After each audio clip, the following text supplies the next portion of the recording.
May nakikita ka bang namumuti sa gitna ng iyong mata?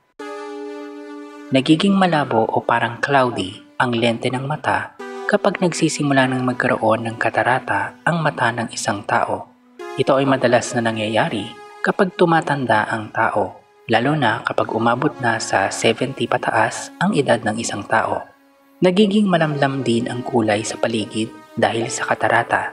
Sa paningin ng taong may ganitong kondisyon, ang mga ilaw ay mas nakakasilaw kumpara sa nakikita ng taong walang katarata.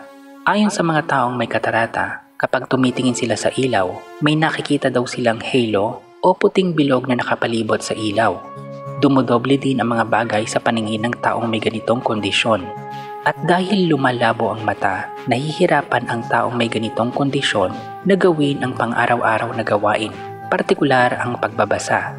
Kapag napabayaan ang katarata, nauuwi ito sa pagkabulag. Ayon sa mga eksperto, bukod sa pagtanda ng edad, may mga iba pang dahilan kung bakit nagkakaroon ng katarata ang mata. At ito ay ang mga sumusunod: paninigarilyo, pag-inom ng alak, may family history ng katarata, kapag nasugatan ang mata. Posible din daw magkaroon ng katarata ang mga taong gumagamit ng steroids. At yung mga taong madalas na nakababad sa ilalim ng araw. Ang katarata ay ang mga namuong protina sa lente ng mata.